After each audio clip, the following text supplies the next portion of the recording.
Assalamualaikum warahmatullahi wabarakatuh. Salam sejahtera untuk kita semua. Baik, semoga semua dalam keadaan sehat dan berbahagia ya. Amin amin amin ya rabbal alamin. Untuk kali ini kita masuk di pertemuan keempat mata kuliah hukum administrasi negara. Jadi teman-teman, ini saya buatkan video untuk nanti teman-teman dapat mempelajari sendiri apa yang saya sampaikan. Kemudian nanti sekiranya ada yang tidak dipahami oleh teman-teman semuanya bisa ditanyakan kepada saya. Oke, di pertemuan sebelumnya kita sudah membahas berkaitan tentang pengertian, kemudian sumber hukum administrasi negara, sekaligus berkaitan juga tentang perkembangan negara hukum yang ada di negara kita, begitu ya. Kali ini kita akan membahas seputaran tentang kedudukan, kewenangan, sekaligus tindakan hukum pemerintah, yang mana memang ini menjadikan objek dari mata kuliah yang kita pelajari di dalam mata kuliah hukum administrasi negara. Seperti yang saya sampaikan kemarin, bahwa di dalam hukum administrasi negara itu berkaitan erat dengan tindakan pejabat pemerintahan, seperti itu. Oleh karena itu, mari kita pelajari bersama dan kita perlu ketahui bersama bagaimana nanti ruang lingkup dari kedudukan, kewenangan, sekaligus tindakan hukum pemerintah tersebut, begitu ya. Oke, saya akan menyampaikan di sini ada skema atau bentuk susunan bagaimana kedudukan hukum pemerintahan. Kita tahu bahwa di dalam negara kita atau negara hukum, kita mengenal adanya subjek hukum. Subjek hukum itu bisa terdiri dari manusia dan badan hukum, seperti itu ya. Nah, manusia sendiri itu juga termasuk di ranah privat. Hanya saja kita membedakan dua istilah subjek hukum di sini. Yang pertama manusia dan yang kedua adalah badan hukum. Nah, badan hukum itu sendiri terdiri dari badan hukum publik dan badan hukum privat. Badan hukum publik sendiri itu kemudian ada turunannya, yaitu jabatan-jabatan pusat dan jabatan-jabatan daerah. Nah, kita akan coba pahami bersama dari skema tersebut. Nantinya kita akan tahu seperti apa kemudian kedudukan pemerintah itu di dalam suatu negara, begitu ya. Oke, kita akan pelajari di sini. Oke, kemudian dalam kenyataan sehari-hari kita perlu tahu bahwa pemerintah di samping melaksanakan aktivitas dalam hukum publik, di sini kan ranahnya kita membahas terkait dengan pemerintah ya, bahwa tadi yang mana subjek hukum terdiri dari manusia dan badan hukum. Nah, pemerintah ini masuk ke dalam badan hukum. Badan hukum itu kan bisa menjalankan dia sebagai publik dan sebagai private. Nah, selaku pemerintah di sini seseorang yang menduduki jabatan di dalam suatu lingkup pemerintahan, dalam realitanya atau dalam kenyataannya dia itu menjalankan atau melaksanakan aktivitas di dalam bidang hukum publik. Nah, ini juga disering juga disebut ranahnya juga bisa mengarah kepada ranah keperdataan. Itu tidak menutup kemungkinan juga bagi lingkup instansi pemerintahan melaksanakan atau menjalankan hal tersebut. Nah, kemudian untuk mengetahui apakah kapan administrasi negara itu terlibat dalam pergaulan hukum publik dan kapan terlibat dalam pergaulan hukum keperdataan. Nah, pertama-tama yang harus dilakukan adalah kita perlu melihat lembaga yang diwakili pemerintah tersebut. Dalam hal ini itu mengarah kepada lingkup negara, kemudian provinsi, kemudian kabupaten. Nah, untuk mengetahui kedudukan hukum negara tersebut, untuk mengetahui kedudukan hukum negara, provinsi, dan kabupaten itu, ya mau tidak mau harus melibatkan pembagian dua jenis hukum ini, baik nanti ranah hukum publik ataupun ranah hukum privat, begitu ya. Nah, dalam perspektif hukum publik, negara itu adalah organisasi jabatan. Dalam bentuk kenyataan sosialnya, negara itu adalah organisasi yang berkenaan dengan berbagai fungsi. Yang dimaksud dengan fungsi ini adalah lingkungan kerja yang terperinci dalam hubungannya secara keseluruhan. Fungsi-fungsi ini kemudian dinamakan sebagai jabatan. Nah, nanti terkait tentang jabatan apa, kemudian ruang lingkup jabatan itu apa, kita akan pelajari lebih lanjut. Kita akan mengulas atau membahas berkaitan dengan ini terlebih dahulu, begitu ya.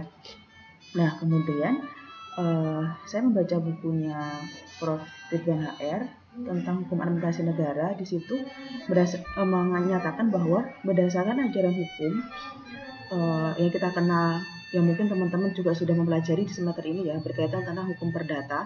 Jadi berdasarkan hukum keperdataan dikenal istilahnya subjek hukum, seperti yang saya sampaikan tadi.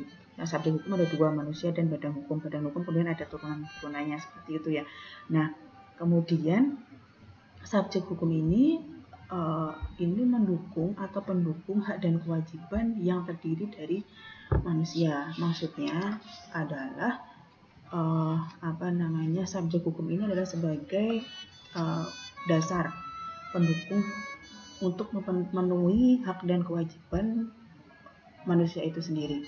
Badan hukum ini terdiri dari dua hal tadi, private dan publik. Nah, kalau kita membahas tentang badan hukum publik, yang seperti saya sampaikan tadi, bahwa negara adalah organisasi jabatan. Nah, di antara jabatan-jabatan kenegaraan ini ada jabatan pemerintah gitu.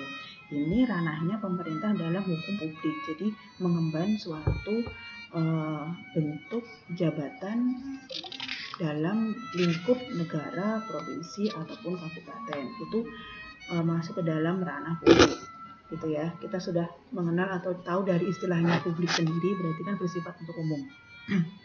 Oke, maka terdiri dari ini jabatan pusat maupun jabatan daerah. Jabatan pusat itu terdiri dari negara, provinsi itu tadi. Kemudian daerah terdiri dari kabupaten atau kota. Nah, kemudian kalau ranahnya badan hukum privat, di sini berarti istilahnya kita lebih kepada private dari seseorang, person to person. Nah, dalam perspektif hukum keperdataan, badan hukum private di sini kita bisa mungkin mengkualifikasikannya.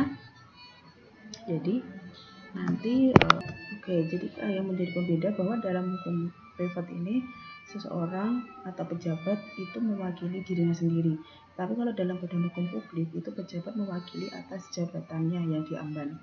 Publik kan artinya umum, kalau privat kan artinya ya person to person itu tadi ya. Jadi istilahnya semoga teman-teman dapat membedakan bagaimana badan hukum publik dan bagaimana badan hukum privat di dalam lingkup kewenangan pemerintah ini atau kedudukan pemerintah ini dapat dijalankan.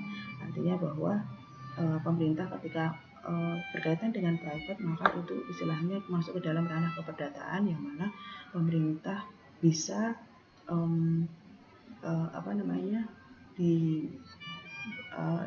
menjalani suatu permasalahan yang berkaitan dengan dirinya sendiri, dan itu bisa digugat secara perdata. Kalau badan hukum publik berarti artinya pemerintah itu mewakili atas jabatan yang dia emban. Begitu ya, semoga dapat dipahami. Kemudian ini berkaitan tentang kedudukan hukum pemerintah berdasarkan skema yang saya sampaikan. Kemudian untuk jabatan dan organ pemerintah, nah ini kemudian teman-teman perlu ketahui dan teman-teman perlu pahami bahwa ini saya tutup saja ya.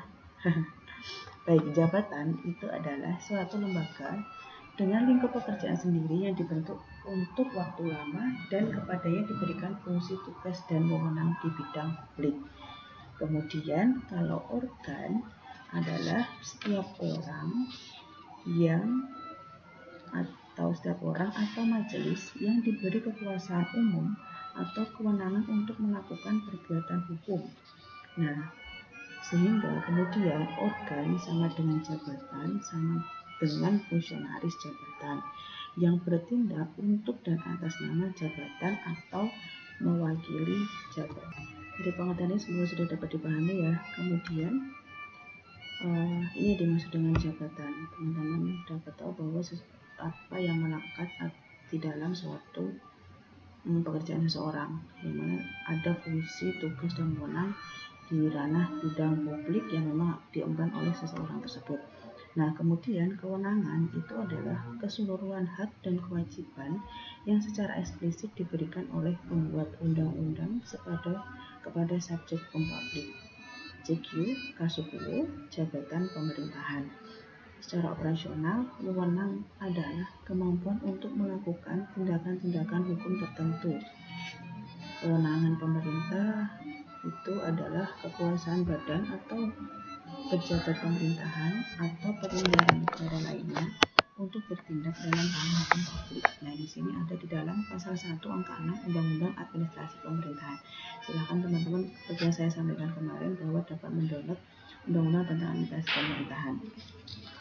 Undang-Undang nomor 30 tahun 2014, begitu ya. Nanti dapat teman-teman download dan bisa teman-teman pelajari bersama, karena ruang lingkup dari hukum administrasi negara ini banyak kita pelajari juga berdasarkan pada undang-undang tersebut. Kemudian di sini kita juga mengenal asas legalitas dan asas spesialitas. Asas legalitas sendiri, setiap tindakan pemerintah harus berdasarkan atas undang-undang. Itu sudah jelas pasti, karena negara kita adalah negara hukum. Semuanya berdasarkan pada tata aturan ataupun undang-undang yang ada. Nah, asas legalitas ini merupakan salah satu prinsip utama yang dijadikan sebagai dasar dalam setiap penyelenggaraan pemerintah dan kenegaraan di setiap negara hukum, terutama bagi negara-negara hukum dalam sistem kontinental. Jadi kita tahu bahwa negara kita adalah negara hukum, maka asas legalitas ini asas yang memang menjadikan prinsip utama yang dijadikan pegangan dalam penyelenggaraan pemerintahan. Begitu. Nah, kemudian asas spesialitas ini adalah setiap kewenangan diberikan dengan tujuan tertentu. Ini juga berkaitan juga dengan kewenangan pemerintah, karena di dalam lingkup pemerintahan otomatis melekat adanya suatu wewenang, tugas, fungsi, dan wewenang, dan itu juga merupakan suatu kewajiban yang dipegang oleh pemerintah. Oleh karena itu, asas spesialitas ini juga dipegang oleh pejabat pemerintah dalam menjalankan setiap penyelenggaraan dalam lingkup pemerintahannya, begitu ya. Kemudian berkaitan dengan wewenang pemerintahan ini, ya sebenarnya kalau kita membahas berkaitan dengan asas legalitas, mungkin ada dari sisi adanya memang sisi pendukung atau kekuatannya, juga ada mengandung unsur kelemahannya. Namun ini tetap menjadikan prinsip utama dalam setiap negara hukum, bahwa telah disebutkan dalam asas legalitas merupakan dasar dalam setiap penyelenggaraan negara atau pemerintahan, seperti yang saya sebutkan tadi ya. Dengan kata lain, setiap penyelenggaraan kenegaraan dan pemerintahan harus memiliki legitimasi, yaitu kewenangan yang diberikan oleh undang-undang. Jadi sudah jelas patokannya. Di sini juga sebagai patokan setiap penyelenggara negara dalam menjalankan sistem pemerintahannya. Oke, kemudian saya lanjut. Nah, ini kemudian beberapa cara untuk memperoleh kewenangan tersebut. Mungkin teman-teman sudah pernah mendengar sebelumnya, ada istilahnya atribusi, delegasi, dan mandat. Ketiga hal ini penting untuk kita pelajari bersama, di mana atribusi itu adalah penyerahan wewenang pemerintahan oleh pembuat undang-undang dari undang-undang kepada organ pemerintahan. Boleh dibaca dalam pasal 1 angka 22 Undang-Undang Administrasi Pemerintahan. Kemudian delegasi ini pelimpahan wewenang dari suatu organ pemerintahan kepada organ pemerintahan yang lainnya. Pasal 1 angka 23 Undang-Undang Administrasi Pemerintahan. Kemudian mandat di sini adalah organ pemerintahan mengizinkan kewenangannya dijalankan oleh organ tertentu atas namanya. Pasal 1 angka 24 Undang-Undang Administrasi Pemerintahan. Oke, jadi berdasarkan kepada asas atau kita membaca pendapat-pendapat ataupun secara teoretik, kewenangan yang bersumber dari peraturan perundang-undangan ini diperoleh melalui 3 cara, yaitu atribusi, delegasi, dan mandat. Nah, seperti yang saya baca dalam bukunya Prof. Indro Harto, beliau mengatakan bahwa atribusi terjadi pemberian wewenang pemerintahan yang baru oleh suatu ketentuan dalam peraturan perundang-undangan. Di sini dilahirkan atau diciptakan suatu wewenang baru. Seperti yang definisi tadi, bahwa atribusi adalah penyerahan wewenang pemerintahan oleh pembuat undang-undang kepada organ pemerintahan. Berarti di sini dilahirkan atau diciptakan suatu wewenang baru. Nah, lebih lanjut disebutkan bahwa untuk memberikan atribusi wewenang pemerintahan itu dibedakan antara lain, yang pertama, yang berkedudukan sebagai istilahnya di sini adalah original legislator. di negara kita di tingkat pusat itu adalah Majelis Permusyawaratan Rakyat atau MPR sebagai pembentuk konstitusi dan DPR atau Dewan Perwakilan Rakyat bersama-sama pemerintah sebagai yang melahirkan suatu undang-undang. Dan di tingkat daerah adalah Dewan Perwakilan Rakyat Daerah atau DPRD dan pemerintah daerah yang melahirkan peraturan daerah. Begitu ya, ini salah satu, ini beberapa lembaga atau instansi yang mempunyai wewenang untuk membuat suatu peraturan. Kemudian yang kedua, yang bertindak sebagai delegate legislator. Kalau yang pertama tadi sebagai original legislator, terdiri dari MPR, DPR, dan DPRD atau pemerintah daerah. Kemudian yang kedua, yang bertindak sebagai delegate legislator seperti presiden yang berdasarkan pada suatu ketentuan undang-undang mengeluarkan peraturan pemerintah di mana diciptakan wewenang-wewenang pemerintahan kepada badan atau jabatan tata usaha negara. Nah, pada delegasi terjadilah pelimpahan suatu wewenang yang telah ada oleh badan atau jabatan tata usaha negara yang telah memperoleh wewenang pemerintahan secara atributif kepada badan atau jabatan tata usaha negara lainnya, gitu ya. Jadi, suatu delegasi selalu didahului oleh adanya atribusi wewenang. Ini saling keterkaitan antara atribusi dengan delegasi. Oke, dalam kajian hukum administrasi negara, mengetahui sumber dan cara memperoleh wewenang organ pemerintahan ini penting karena berkenaan dengan pertanggungjawaban hukum dalam penggunaan wewenang tersebut. Begitu ya.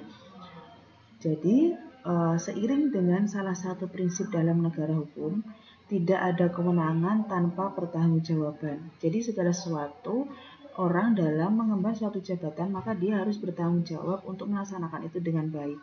Oleh karena itu maka setiap pemberian kewenangan kepada pejabat pemerintahan tertentu itu tersirat di dalamnya pertanggungjawaban dari pejabat yang bersangkutan. Berdasarkan keterangan tersebut, apa yang saya sampaikan tersebut, tampak bahwa wewenang yang diberi atau wewenang yang diperoleh secara atribusi itu bersifat asli yang berasal dari pemerintahan yang berasal dari peraturan perundang-undangan. Dengan kata lain, organ pemerintahan memperoleh kewenangan secara langsung dari redaksi pasal tertentu dalam suatu peraturan perundang-undangan.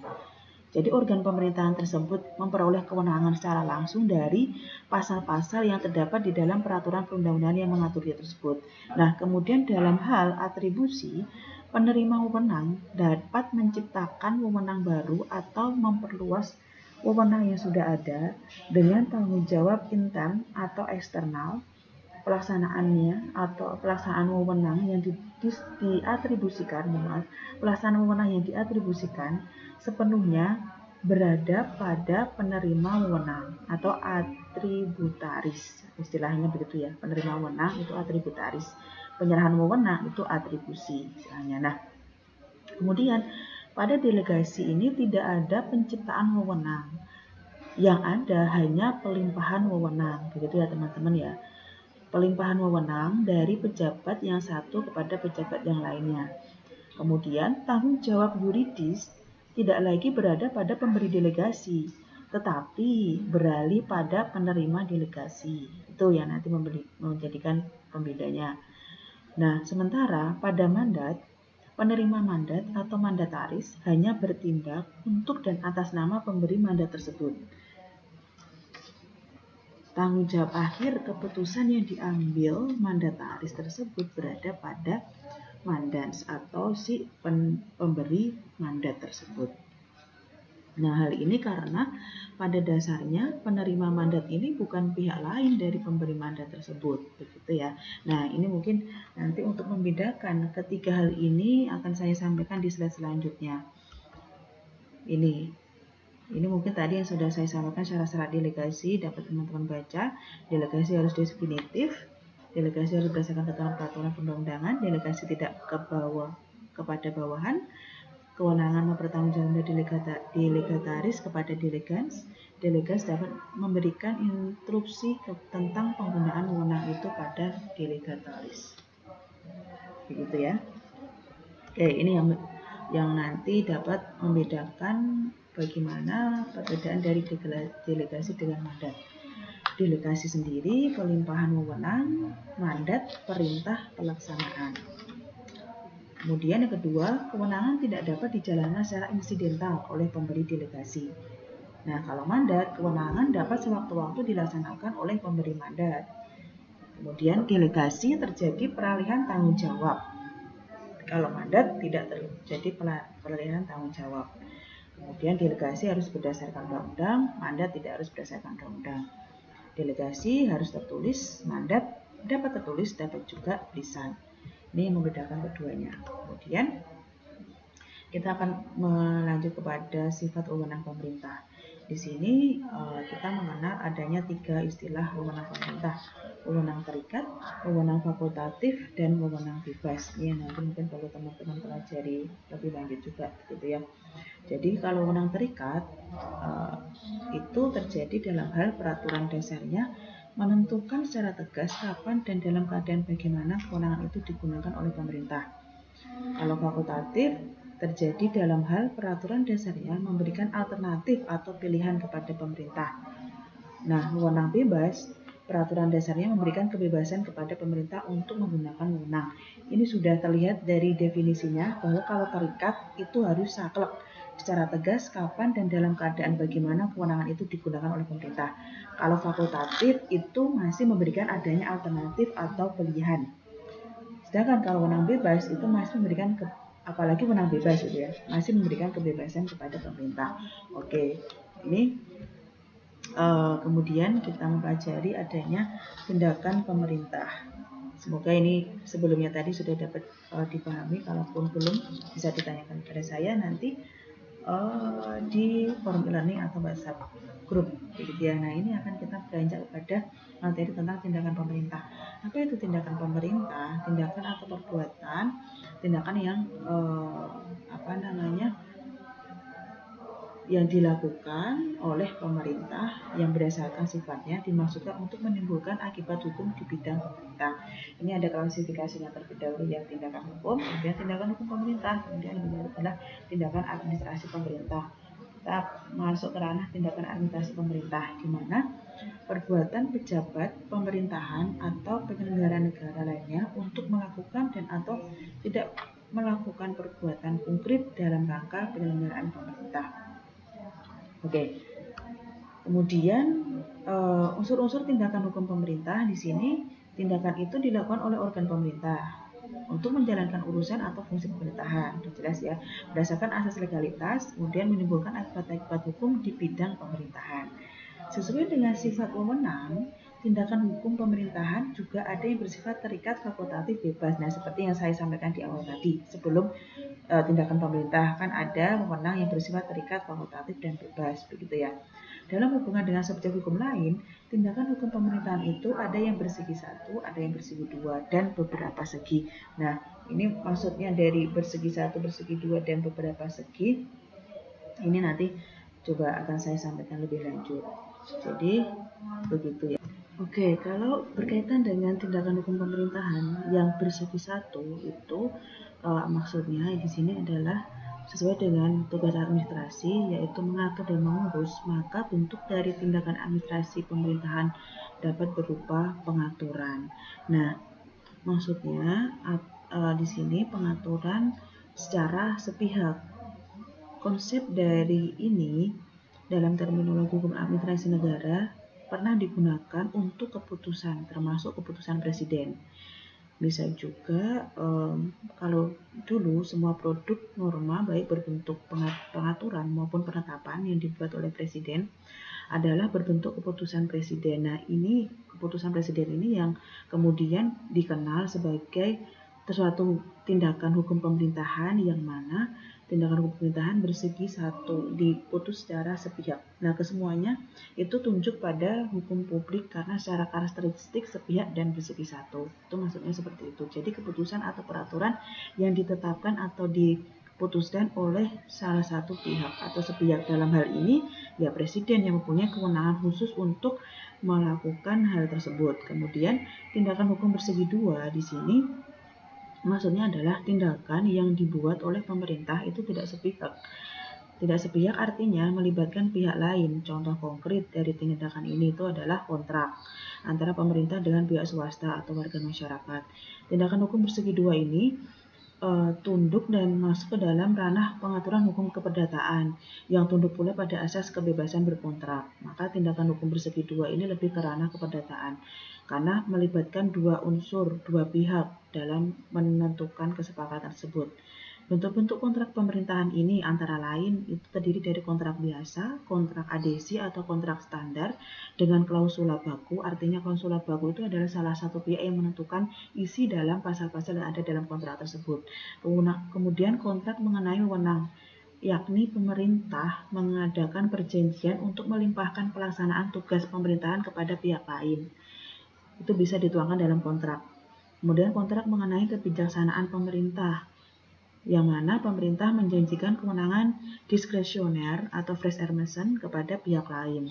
Kemudian kontrak pemerintahan dengan swasta yang lain. Nah, ini yang termasuk tindakan hukum pemerintahan bersegi dua, melibatkan dua unsur, dua pihak. Kemudian yang dimaksud dengan beberapa segi. Nah, itu kan melibatkan lebih dari beberapa pihak begitu ya. Jadi bahwa kalau yang melibatkan beberapa segi ini jelas kaitannya melibatkan keseluruhan pihak, yang mana tindakan hukum ini kemudian dapat Kemudian cara-cara tindakan pemerintah silakan dibaca sendiri, yang mana ini ada beberapa hal atau beberapa poin cara-cara tindakan pemerintahan, yang mana pemerintahan bertindak ialah administrasi negara sendiri, yang bertindak ialah subjek hukum lain yang tidak termasuk administrasi negara, dan yang mempunyai hubungan istimewa atau hubungan biasa dengan pemerintah. Yang bertindak ialah subjek hukum lain yang tidak termasuk administrasi negara dan yang menjalankan pekerjaannya berdasarkan konsensi atau izin yang diberikan oleh pemerintah dan lain sebagainya. Silakan dibaca dengan detail ya. Nah, kemudian ini terkait tentang instrumen yuridis pemerintahan, terdiri dari peraturan undang-undangan, peraturan kebijakan, keputusan tata usaha negara, sarana keperdataan, perizinan, dan rencana. Oke, ini akan kita pelajari lebih lanjut besok di pertemuan selanjutnya. Nah, ini akan saya sampaikan skema norma hukum publik, mungkin untuk menguatkan apa yang saya sampaikan di awal tadi, bahwa norma hukum publik ini untuk siapa? Publik artinya kan ranahnya untuk umum. Nah, kemudian ini sifatnya ada abstrak, individual, konkret, umum. Maksudnya di sini adalah ketika kita melihat nomor pertama, untuk siapa berlaku umum dan sifatnya abstrak, apa dan bagaimana, itu maksudnya sifatnya umum ke abstrak, artinya ini contohnya berdasarkan pada undang-undang. Sifatnya skema norma hukum publik. Jadi sifat dari misalkan peraturannya itu umum dan sifatnya abstrak itu berbentuk suatu undang-undang. Kemudian kita melihat pada yang nomor 2, ditujukan untuk individual, kemudian sifatnya konkret. Nah, ini masuk kepada keputusan tata usaha negara. Kemudian nomor 3, itu norma umum konkret, misalnya rambu-rambu lalu lintas, sudah jelas ya. Umum, kemudian konkret itu tidak dapat tidak dapat dilanggar dan memang harus ditaati, sudah artinya aturannya baku. Kemudian yang nomor 4 itu norma individual abstrak, misalkan izin gangguan. Izin gangguan ini masih berkaitan dengan administratif. Izin gangguan artinya bahwa sifatnya itu untuk individual, namun juga berlaku harus sesuai dengan aturan undang-undang yang berlaku, seperti itu. Nah, baik, ini referensi yang saya pakai. Silakan untuk mungkin menambah nanti referensi teman-teman semuanya. Terima kasih dari saya untuk materi kali ini. Insya Allah kita pada pertemuan selanjutnya membahas tentang instrumen yuridis pemerintahan. Silakan teman-teman untuk mempersiapkan agar kita bisa diskusikan. Insya Allah di hari Jumat minggu ini kita akan kuliah secara sinkron, sehingga nanti saya harapkan kita lebih banyak diskusi. Mungkin teman-teman bisa menanyakan hal-hal yang saya perjelas ini. Oke, demikian. Terima kasih dari saya. Apa yang saya sampaikan semoga teman-teman dapat memahaminya dengan baik. Kemudian ketika ada teman-teman ada hal yang tidak paham bisa ditanyakan kepada saya lebih lanjut. Kita akan masuk ke forum e-learning ya untuk hari ini. Kurang lebihnya mohon maaf kalau memang ada beberapa hal yang masih kurang jelas, masih belum bisa dipahami dengan baik oleh teman-teman. Sekiranya saya sudah memberikan hal yang sudah paling terbaik untuk teman-teman semuanya. Begitu ya, semangat untuk semuanya, semoga selalu dalam lindungan Allah Subhanahu wa taala, selalu dalam lindungan Tuhan Yang Maha Esa, semuanya selalu diberikan kesehatan dan berbahagia. Terima kasih dari saya untuk mata kuliah kali ini, pertemuan keempat Hukum Administrasi Negara. Silakan teman-teman bisa melihat di channel YouTube saya. Jangan lupa mensubscribe channel YouTube saya agar ketika nanti ada hal yang baru yang saya sampaikan di dalam video, teman-teman dapat melihatnya secara langsung. Terima kasih. Wassalamualaikum warahmatullahi wabarakatuh. Semangat, sehat selalu semuanya.